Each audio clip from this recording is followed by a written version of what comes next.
அன்பர்களுக்கு காலை வணக்கம்.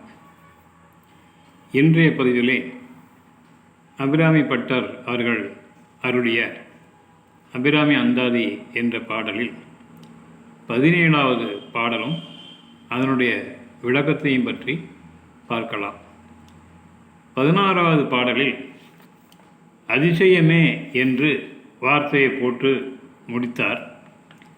அந்த அதிசயமேங்கிற வார்த்தையை இந்த 17வது பாடலில் முதல்ல அமைச்சு இந்த பாடலை பாடியிருக்கிறார். இந்த பாடலை நம்ம பாராயணம் செய்து வந்தாக்கி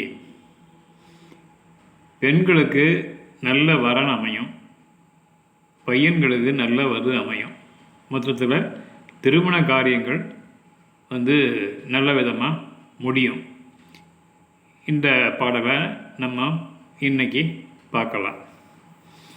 அதிசயமான வடிவுடையாள் அரவிந்தமெல்லாம் துதிசயமானது சுந்தர வள்ளி துணையிரதீம் பதிசயமானது அபசயம் ஆக முன் பார்த்தவர்தம் மதிசயமாக அன்றோ வாமபாகத்தை ஒவ்வியதே அப்படின்னு முடிக்கிறார்.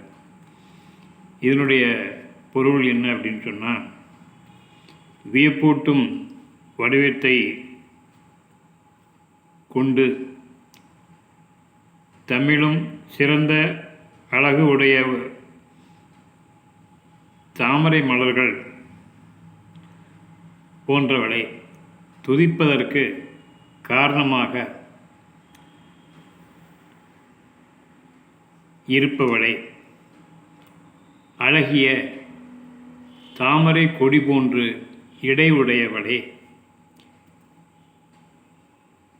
தனக்கு துணையான ரதியின் நாயகனான காமனை பிற இடங்களில் வெற்றி பெற்ற வெற்றி யாவற்றையும் இழந்து தோல்வி உறும்படி செய்த என் அன்னையே,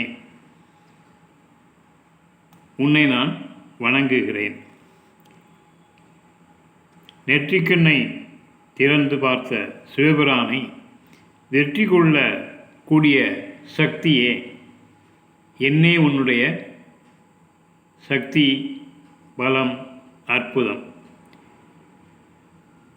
அந்த மாதிரி அப்பேற்பட்ட சிவபிரானுக்கு இடப்பக்கத்தில் இருப்பவளே, உன்னை நான் வணங்குகிறேன். எனக்கு நீ எல்லா வளமும் நலமும் பெற்று அருள வேண்டும். பிள்ளைகளின் திருமண சுகாரியங்கள் சீக்கிரம் நடந்தேற வேண்டும் என்று வேண்டுகிறார். இந்த பாடலை தினந்தோறும் பாராயணம் செய்து வந்தால் நமக்கு எல்லா வகையிலும் வெற்றி கிடைக்கும். நன்றி, வணக்கம்.